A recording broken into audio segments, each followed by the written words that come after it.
just in case you need to reference. All right. And well, good we'll go ahead morning, and get everyone. started. Yep. Good morning, everybody. So we'll go ahead and get started with the dashboard overview for the new monthly dashboard that is found on our website.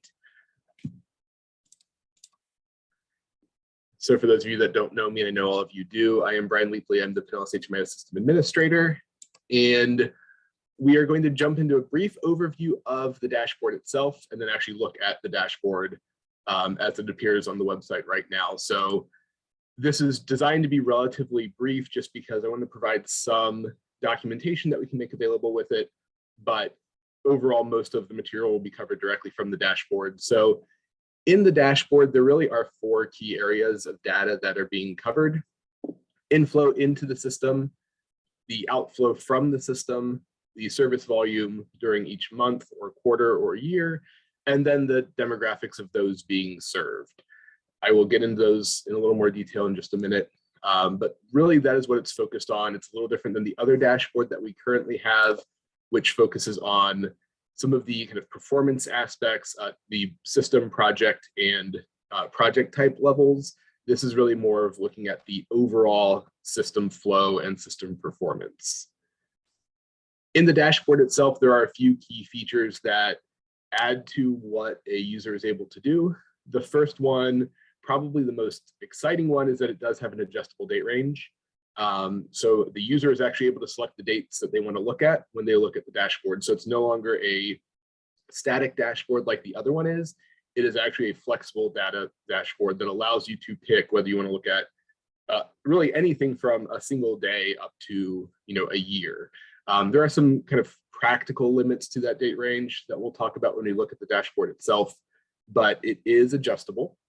There are also some options for drill down, so you can look at data beyond just what is initially presented, looking at some of the project type breakdowns for demographics, for households being served, things like that. So it adds a little more to what you just see initially. There are tool tips for it that will give you, again, additional data beyond just what's immediately presented.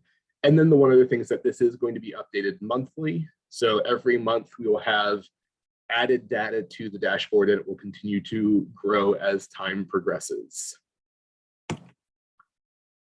So the first feature is the adjustable date range. This is something that you select when you first look at the dashboard. It will demonstrate what the current selected date ranges are. That's usually going to be the last 6 months in 2 separate quarters, so 2 running 3-month periods. You can change the dates back to October 1st, 2015. Prior to that, it will not let you go back any further. And part of that's because in order to calculate inflow and returns, we need some additional data beyond that. And so at some point, we start to lose some of that data because it goes way back when we had less participation in HMIS and less data to select from. So there is a hard limit on that, but otherwise you can pick really any date range that you would want to see. Again, whether that's a month, quarter, or year. I don't recommend going much further than a year because it does give you the counts monthly. And so as you get beyond looking at 2 annual periods, it really starts to kind of crunch the data down into very narrow boxes, and it can make it difficult to read. So that's one thing to keep in mind when you're looking at date ranges, but otherwise it is flexible. It does allow you to pick whatever it is you might want to look at, so you're not left with having to go to different dashboards. You can access all of the data from the same location. The other thing is the data drill downs. These are available anywhere you see these green buttons, and they will tell you what it shows. So when you click on it, it's going to show you by project type. It's going to give you some additional data on whatever the connected visualization is. And what this does is it gives you, again, additional data beyond what is initially shown. The focus of this dashboard is system level data, but we want to make sure that beyond that, if there are things that might be of interest or things that we want to also allow users to see, that is made readily available. And so anywhere that these buttons are available, which is generally throughout most of the dashboard, you will be able to drill down into some of that additional data.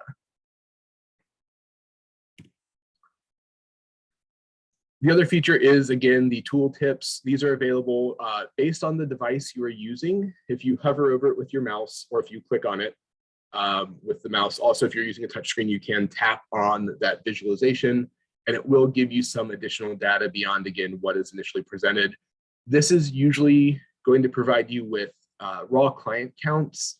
In most instances, when we're comparing demographics or other things, we're looking at percentages because those are comparable measures, unlike just raw numbers. It is that relative percentage that we really want to focus on. But it is important sometimes to see how those raw numbers are changing as well. So generally, most of the tooltips are going to be showing you what those raw counts are going to be for whatever visualization it is that you are looking at. And then again, there are monthly updates available for the dashboard. There is, and I will show you on the dashboard itself, there is a date indicated in the bottom right-hand corner that will show you the most recent update. So that way you know when the data is being updated. That is essentially the limit to which you can look at the data. So anything beyond that current date of that update is not going to be available in the dashboard. So that is going to be your most recent limit. The data is going to be exported monthly from HMIS and uploaded directly into Tableau where the dashboard is created. And so the data is coming solely from HMIS, directly from that data, and going directly into that dashboard.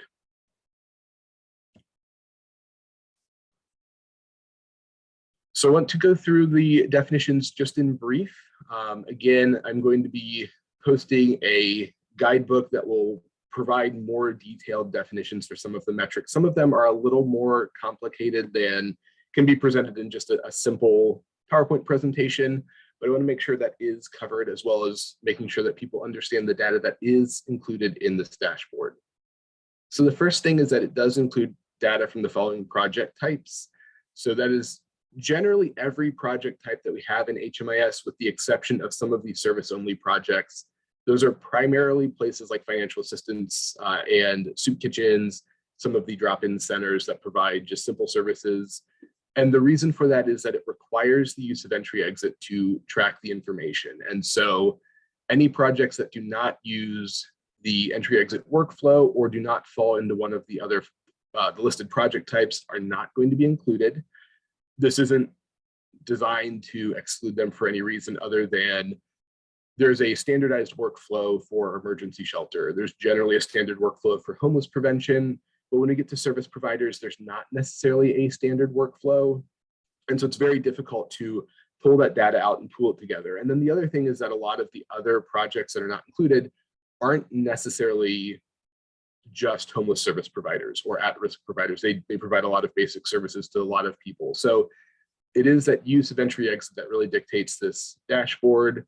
And that is the standard workflow that we are relying on. So not all projects are included, but the vast majority of them are.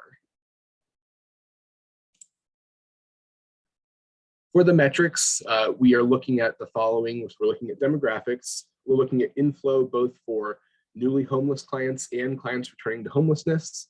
We're looking at the overall service volume for those listed project types. We're looking at how many people are exiting and what those exit destinations are. And then we're looking at the outflow from the system, which is looking at those that are exiting to permanent housing and essentially leaving the system as far as the homeless system of care goes. For demographics, this is based on the HUD data elements. So it is self-reported information based on how the client identifies. So we are going to look at the race, ethnicity, gender, age of the client. This is going to be, again, based on the client self-report. We do compare this data to the most recent US Census or census estimates. So we do have that comparison to see not only who is being served in the homeless system of care, but how did those metrics compare to the population of Pinellas County? This is an unduplicated count of clients. So if you're looking at it as at the system level, clients are only going to be counted once. If you look at it by project type, which is the drill down that is available to it, it does allow you to see that breakdown by emergency shelter, homeless prevention, the other project types. This is unduplicated in that project type, but keep in mind that if someone is served in emergency shelter and rapid rehousing, they will be counted once in both pools. So the project types themselves do not necessarily add up to the system level. They are all unduplicated counts within that client pool. For inflow, there are two types of inflow that we are looking at. So first, we're looking at the overall inflow, which is simply how many people are entering the system each month and what project types are they entering first. This total is broken out in two ways. First is new inflow. That's looking at those that are entering the homeless system of care with no prior project enrollments for homeless service providers in the last 24 months. They may have had an entry prior to that 24-month period, but if they haven't had any activity in the last 24 months from a homeless service provider, they are counted as new. This is the HUD definition for clients identified as newly homeless. And then we also look at those that are returning to homelessness. This is based on those that had exited to a permanent housing destination within the last 24 months, and looks at, again, the month that they first return and the project type that they return to. So the reason these are defined like this is that they are essentially complementary. There's no way that a client can be counted as new and return. They can only be counted in one pool. So that 24-month limit essentially divides the client pools up based on the type of activity that they have had in the 24 months prior to their entry in the system. For new inflow, just to provide a little more clarity on it, again, it's going to show the counts based on the month and the project type that the client first enters the system and first enrolls. They may have or may not have any prior activity. Again, if they have prior activity, it has to either be older than 24 months. In the last 24 months, they could have been served in a project like homeless prevention or a service project that doesn't necessarily serve literally homeless. But if they are served in a literally homeless provider project like street outreach, emergency shelter, safe haven, transitional housing, or something like that, then they would not be counted as newly homeless. And then again, if they've had no prior activity in homeless service providers in the last 24 months or at all in the system, again, they will be counted as new. For the returns, again, we are looking at those that had a prior exit to permanent housing, and it has to be within the last 24 months. If they have that exit to permanent housing, it looks at that first project in the first month that they re-enter the system. And so again, the newly homeless inflow and the returns inflow are complementary. Clients are only going to be counted in one of those pools, not in both, but together they do make up our total inflow. The one key difference I want to emphasize with returns is that the returns on this dashboard, the way it's measured is different from HUD. They're both defined the same way, looking at an exit to permanent housing and then a return to homelessness within 24 months. It's just that in this dashboard, we start with that return date, and then we look back to see if they had that exit in the last 24 months. With HUD, HUD starts with that exit date and then looks forward 24 months to see if that client has returned. So they are, again, defined the same way, but they look at it differently. So with HUD, we have to start with the exit and then have 24 months of data after that exit to see if they return. This way, it allows us to look at October 2021 and see who had an exit 24 months prior and has returned. So this is a way to see what that inflow is per month. It's like I said, measured differently, but defined the same way. So this dashboard can't be compared to something like the system performance measures. We'll get different results because they measure the data in a different way. So just keep that in mind if you do try to look at this and the other dashboard or try to make comparisons. There will be some things that show up differently, again, based on how they're actually being measured. So some examples of the inflow, I'm hoping that this will be helpful. So on the right-hand side, we see whether a client is going to be counted as new, returning, or not being counted. On the left-hand side in the two other columns, we show kind of some of that data as to what it looks like. So if we look at Client A has no prior enrollments, either in the 24-month window prior to this enrollment here on the right, or anything before that. So this is a newly homeless client. Client B does have a prior exit, but that exit falls outside of this 24-month window. They do have a prior enrollment, but because that prior enrollment is outside of that 24-month window, they again would be counted as newly homeless. It doesn't matter whether that exit, whether it's 26 months, 30 months, 4 years, 5 years, whether that exit destination was permanent housing, if they exited to an unknown destination, whatever it might be, there's such a long period in their activity in HMIS that they still get counted as new when they re-enter in the current quarter, year, month, whatever the data is that we're looking at. For client C, they do have an exit to permanent housing. It falls in this 24-month window in the middle. So since they have that exit to permanent housing within that last 24 months, when they do re-enter in whatever that current date range is that's selected, they will be counted as a return. Client D, on the other hand, exited to a destination other than permanent housing. They may be out of the system for 10 months or 14 months or whatever that might be, but because that activity falls in that 24-month window, they're not considered to be newly homeless.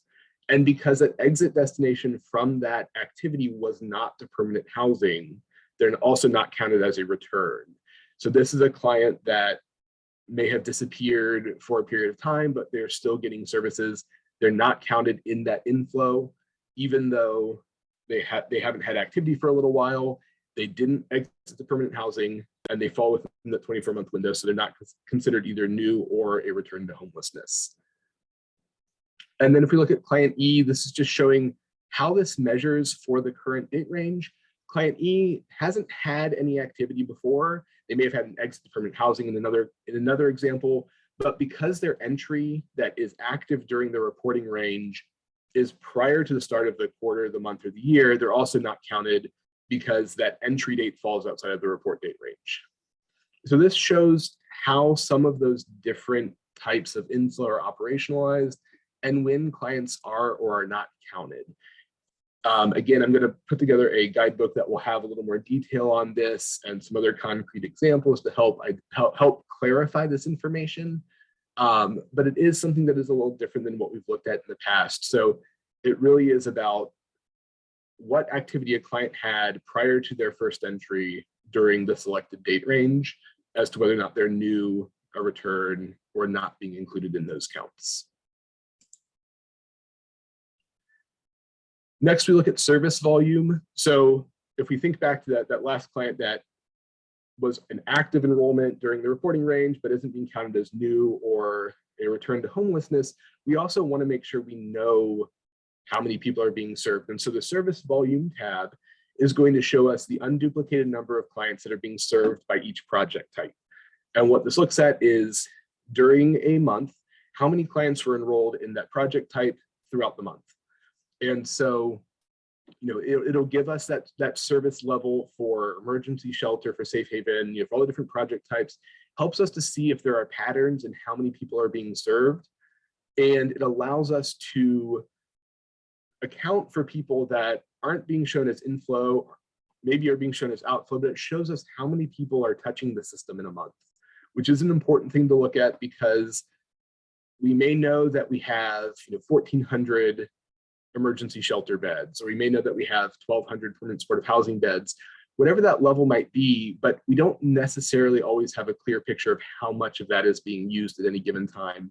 So this does give us an idea of during a month, how many people are touching those project types. Again, someone may be counted across multiple project types, but within each project type, it is an unduplicated count of people. On this tab, there's also going to be a count of the clients by the household types being served, just like showing us how many people are being served by project type. This will show us how many people are being served in each household type, and it gives us a drill down to see the household type breakdown by project type. So we can see how many adults with children, how many adult-only households, children-only households, youth households are being served by the different project types, again, to show what that service level is, so we can see if outside of just the overall trends in the system, if we are seeing an influx of families with minor children or adult-only households in our system. Next, we also look at the exits and outflow. This is looking at the last exit that a client has during the date range. The exits are going to be grouped into categories, and the dashboard has examples of what falls into those categories. These are things like temporary destinations, institutional destinations, permanent destinations, and then unknown. And what that does is it lets us see for all of those exits, how many people are being housed, are exiting the system, and how many people are potentially going to other places like hospitals or substance use treatment facilities or going to jail, those destinations that help inform what's happening in our system month to month. Again, we do have the drill down that lets us see the project type level for the exit data. And then from that, we also show the outflow, which is looking at those that are exiting to permanent housing. These are the people that are either being resolved through rapid rehousing, perhaps are self-resolving from shelter, from transitional housing, other project types, but showing how many of those are exiting to a permanent destination, ideally ending their homelessness and ideally putting them in a situation where we will not see them returning to the system. So this outflow is compared to our total inflow to give us a net count so we can see, are we seeing our inflow outpacing the outflow from the system? Is it, is that total inflow decreasing? Is it, holding steady? It helps us to see those patterns. So the dashboard is located on our website. I have the URL here, and I will pull that up 1 second. Okay, so you should be able to see it. Let me make it a little bigger. Okay, so on the dashboard, so we have a couple of features that I want to highlight first. So first, up here in the top right corner is the select date range option. When you click on that button, it's going to give you the date range prompts. You can, again, pick any date range you want. You can type in the dates, or you can use the calendar here. You can use the arrows to navigate around. Again, October 1st, 2015 is the earliest. So if you try to put in an earlier date, it's going to default it back to October 2015. So again, it does have a hard limit on that date range, but again, you can adjust this to essentially any date range that you want after October 2015. If you want to compare a quarter to a year, whatever date range you pick, you can select it. Once you're done, you can click hide date range. You don't need to, but then it still shows up. So once you pick that date range, it will process, it will update the dashboard. And then we get into the demographics. So at the top, we have our 5 tabs. We have 2 tabs for demographics. We have a tab for our inflow and their outflow. Again, the one for the clients being served, our service volume. And then we have the breakdown for exits. And again, a breakdown with the outflow on the final tab. For demographics, they all follow basically the same pattern. So we have our current and previous quarter comparison. The current quarter is going to be the blue bar. The previous quarter is going to be this kind of pink peach bar behind it. And so with the overlay, you can see visually some of that change. With the demographics, we don't always see a lot of change quarter to quarter, so some of them don't show as much. But within that, you can see the percentage breakdown, the current and previous quarter, or current and previous date range based on what you selected up above. You can see an indicator showing whether that is an increase or a decrease between the 2 date ranges. And then the red lines are also going to be the most recent census estimates or census data right now. This is from the 2019 estimates. We need to update it for the 2020 census data that was released. But what this lets us see is what is our population of Pinellas County compared to the demographics for the system and for the project type. This helps us see some of the equity information that we want to address. It helps us monitor for changes that are significantly outgrowing what our general population looks like, or looking to see if there are maybe gaps in services that maybe we're missing certain populations that aren't being identified at as high a percentage as we might expect. Within each of these demographic categories, we also have the button to break it down by project type.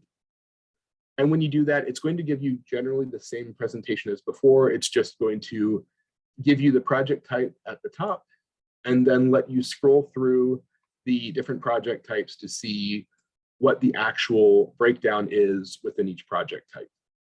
Again, it gives you that previous and current quarter comparison. It gives you the census data. It gives you that information for comparison. So you can look for, again, any trends, any outliers, anything that jumps out, and allows you to look at that with a finer lens than just looking at the system level. Because as we introduce new projects, as we target certain areas, like we did with targeted prevention, we may expect to see different results in some of the demographics. And so this helps us see that information just at a click of a button. And again, this can be done for ethnicity and veteran data as well on this tab. If we go to the next tab, we see the age breakdowns. Now, these age brackets are a little different than what we normally include in our data. The age ranges here were adjusted to match what is available from the US Census data. So that's why we have a 0 to 4 age group of 5 to 9, 10 to 14, and 15 to 17. It's a little different again than what we normally use. So there are some things that may not be as directly comparable to other reports, but this is what we use so we can make that comparison. And again, this does give us the data by project type. So again, we can make that comparison. And then we have our data for gender. This one does not have the census data right now because the way the census information is collected is sex, this is gender. They do not line up completely. With the census data, we generally have male and female. With this one, we have more categories. So we really cannot make that direct comparison between the gender data element from HMIS and then the sex data from the US Census.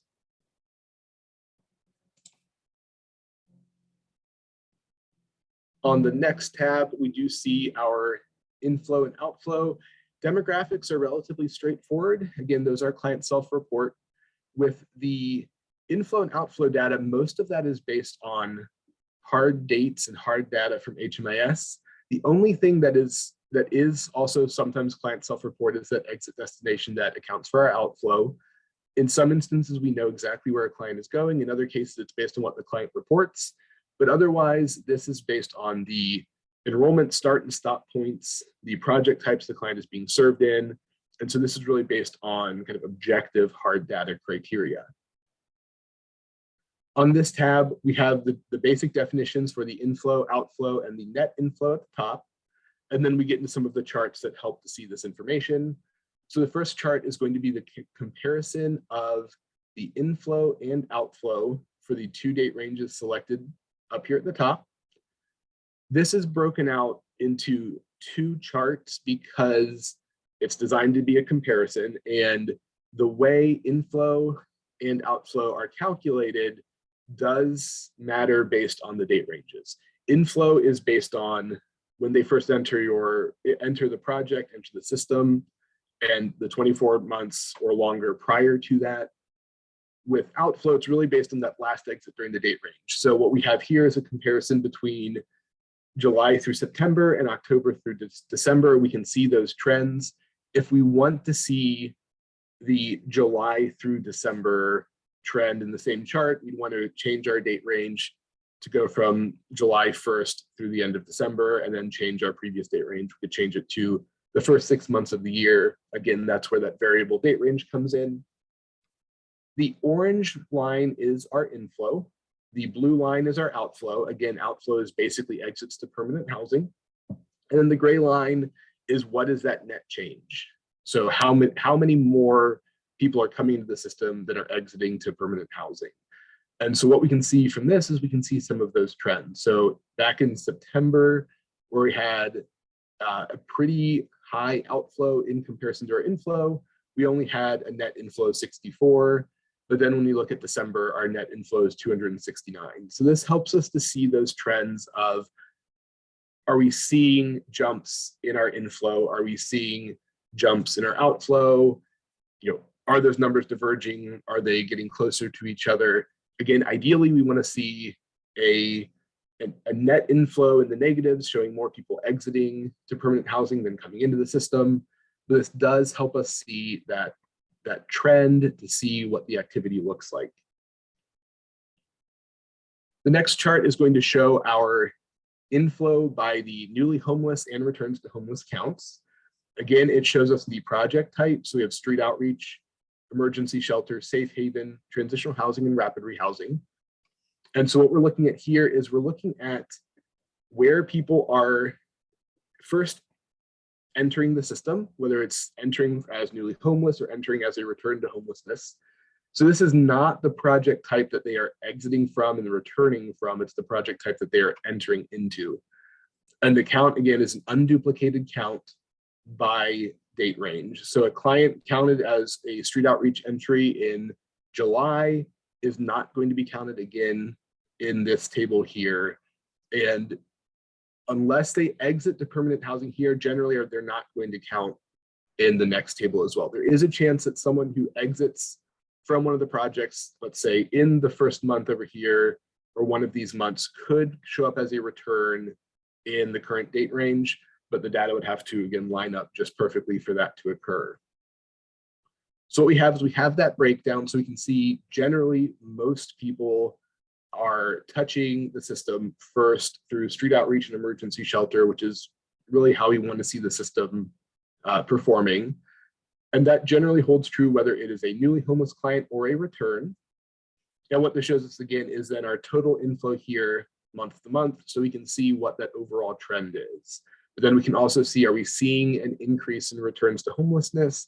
Are we seeing an increase in newly identified homeless clients? And then down here at the bottom, again, we just have a graphical depiction of what that overall inflow looks like based on the project type. So we can see, again, most of the inflow is coming in from shelter and street outreach, depending on, what month it is. We're not seeing a lot of other inflow. We see some here and there, but generally, again, most people are coming through what we would be considering to be the front door of the system.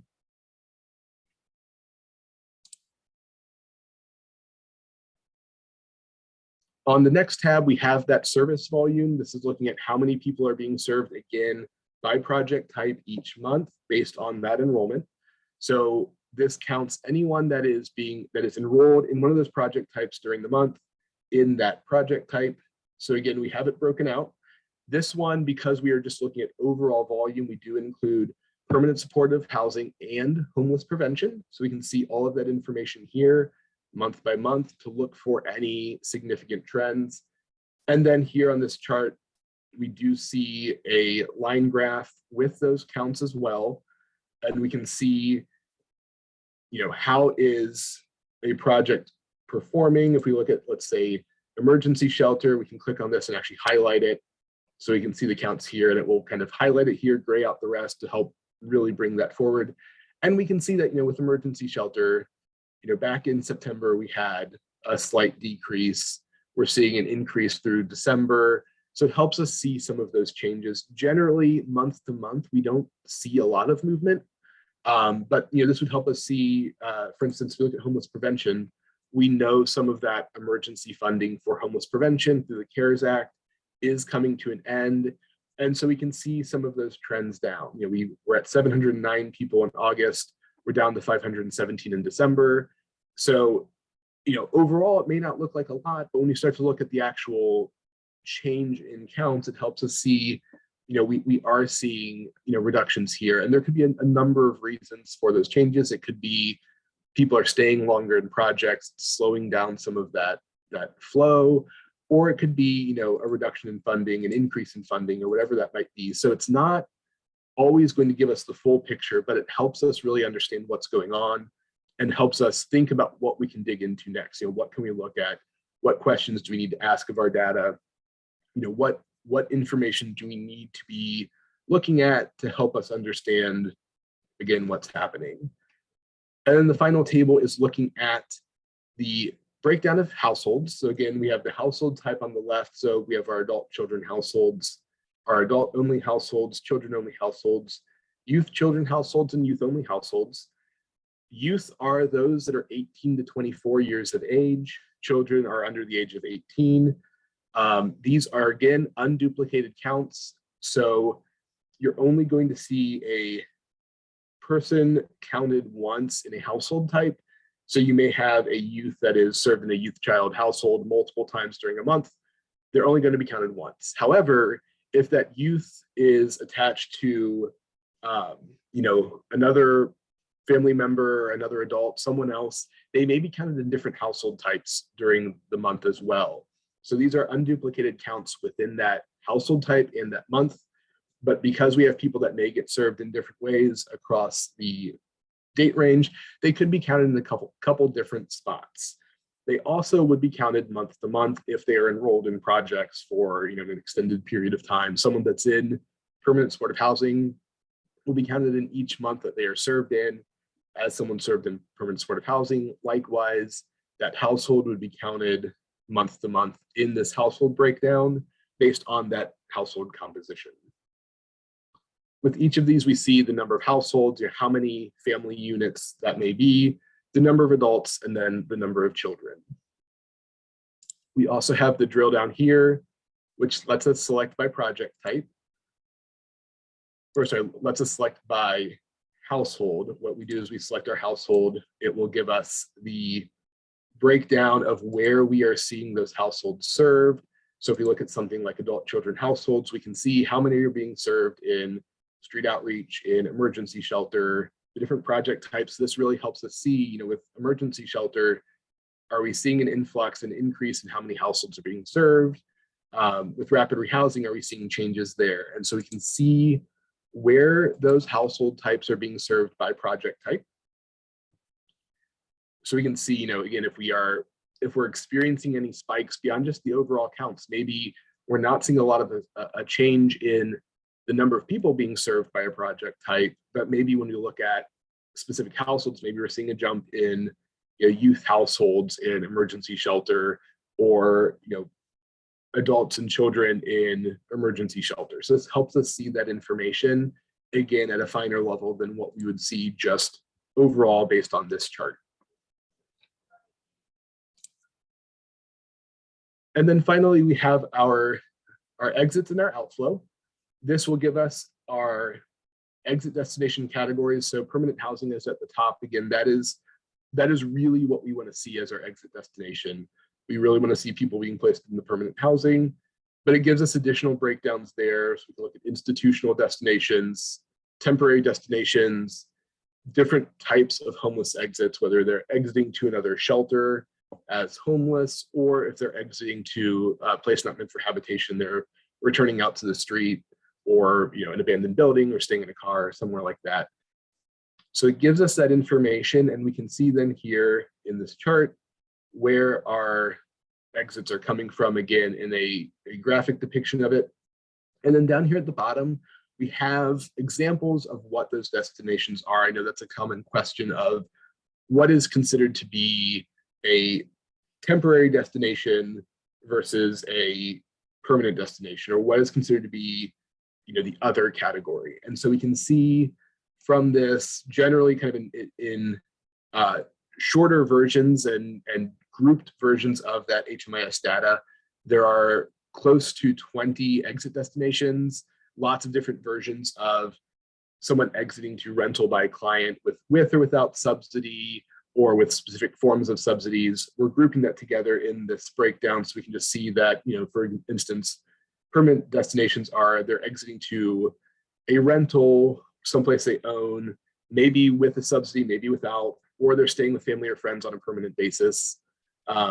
Institutional, we're looking at hospitals, substance use facilities, foster care, long-term care facilities. So some of these other forms of interventions that don't necessarily specifically fall into permanent housing or even a temporary destination. It's something that could be short or long-term depending on the client situation. And so this should help provide some of that clarity when we look at these numbers, what those numbers mean and where that data is coming from.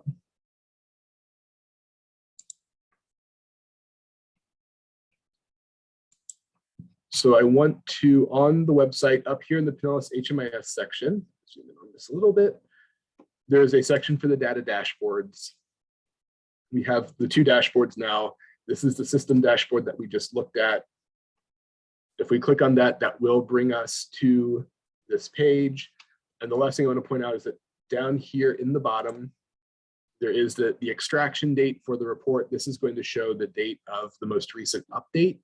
So right now we would have data basically up to the beginning of January and then going back to October 1st, 2015, but we would not have any of the data that has occurred since that date. So keep that in mind when you are looking at pulling some of this data. If we were accessing this at the end of January, we aren't going to have that January data yet. That will be coming sometime early in each month with the update for the previous month.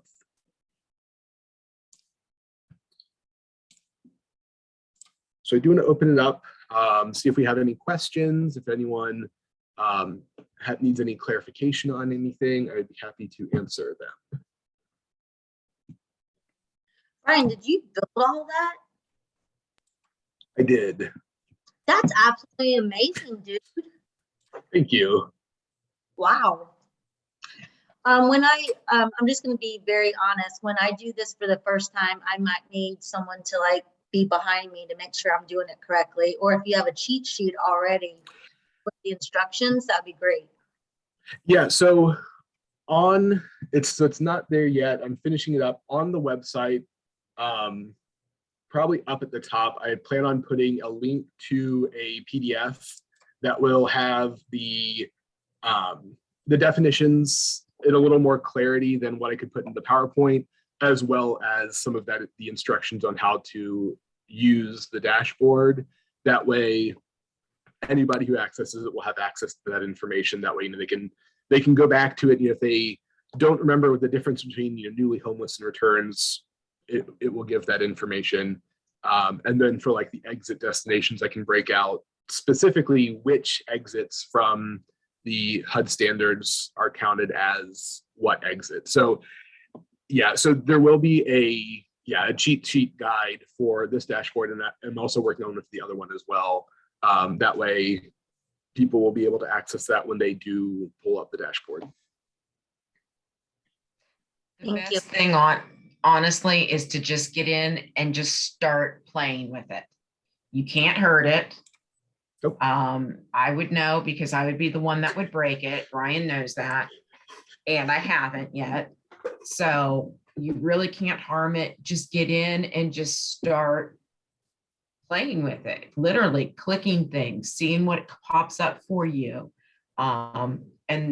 And have fun with it. For those of us that are, which everybody here on the call is a data geek, you'll have a lot of fun with it and see what it would do. Yeah, and I want to say too that there are some additional tweaks that may come to it in the future. They're going to be relatively minor, but this is something that we are using monthly now. So as we come up with additional items or questions that we realize people may want, there may be additions to this dashboard. So I would say that it's unlikely that this will ever be a finished product. It'll be in different states of being a finished product, but there will always probably be some changes coming to it, just as we realize that there are things that we need to get out there. So there may be some additions in the future.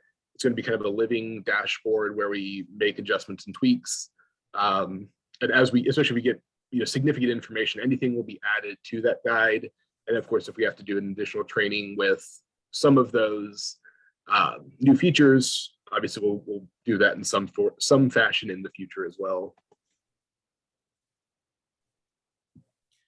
Is this something that we're going to be able to access, or is this just strictly just to give kind of like an overall sense of like all the COCs together? Or because this is great though. I kind of remember messing with this originally just a little bit when I first was getting into the role, but again, it was just on HLA's website, so I wasn't know if it was like applicable, but like, is this something that we could request basically the data on? Like, you could crunch the data as like a custom report, not necessarily for art, So are you saying like Like if I wanted all of this type of data for this for kind of DFL dashboard, only? for whether it's the performance side or the system dashboard, would I be able to request that information for like my agency itself, or? So do you mean like the raw data or like this visual depiction of it? Or Yeah, is yeah. it- Like, I mean, just in a sense of like, however, which way we can kind of make it, more streamlined if I say I wanted this information. Yeah, so so one nice thing about this is that like the data is directly from HMIS. And so like with the other version with like the project data in it, like if you see something that sticks out as like this looks wrong, I can actually pull up the raw data. I can even send the raw data to you. But like really it's just like a line list of all of the enrollments with like some basic client information. Yeah. I am actually really interested in thinking about this from like an agency's perspective. If we could do an agency version of this, that would actually be really interesting. For some of it, like the demographics would be really easy to do. It would basically be a filter for the exits and or for the returns and things like that. That might be a little trickier just because we'd have to look at the entire system and then those returns. But it's something that we can, I definitely will look into. The one thing that I have been thinking about with a lot of this stuff is like, how can this be useful to agencies as well? Like, the big thing with the dashboards now is we have a lot of data in HMIS, but if it's in HMIS and that's where it ends, or it's in like some long list of clients, like nobody's going to read it. But if we can get the dashboards out there where people have it at their fingertips, definitely improves that like data literacy, that engagement, the understanding of what's going on. And I think, it's, if these should all be, if I'm building a dashboard just so I have something to do, I have enough to do already. I really want it to be something that is useful to people. And I think, if we can make adjustments to some of these where it's useful to an agency, like that's even better, even if it's not something that's on the website. We can look at, because where I'm trying to get all of our dashboards and general reports coming from for things like this is that they all come from the same export. So all I have to do is update that export each month, and then all of the dashboards can just be updated in a pretty quick process. So I'm going to look into that because, if it's something that, we can set up where an agency can access this to look at their specific information, I think that would be, incredibly useful. Yeah, so I'm going to make a note of that and see what I can do. We're working on like benchmarks and stuff as well. And so again, kind of the same thing, like we want agencies to be able to use this information to look at their own definitely data. So yeah, no, I definitely think it's a great idea, and I'm going to look into that and see. Well, I can tell you the beneficial Be done. standpoint is that the data sharing that we do alone, and say if we know that like with a certain contract we're low on funding for a specific type of housing, we can always refer to, again, what I guess in the grand scheme of things of what the dashboard has of like the more predominant housing provider or service that another COC can provide. So that way it's a win-win-win. Each person can kind of bring something to the table of hey, well, we can't take care of this client, and then it would, I'm hoping, streamline the the process to where the clients can get more access to programs. But also at that same point, our leaderships on any COC can then look at an agency perspective of see of where we're lacking or what we're predominantly getting more of in terms of what the trend is for however those contracts kind of play out through the quarter or half the year, whatever. So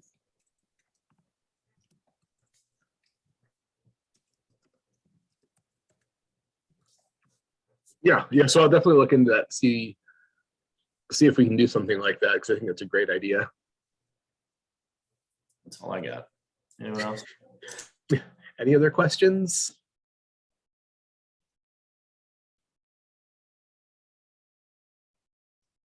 All right, well, I really do appreciate everyone's time and attending this morning.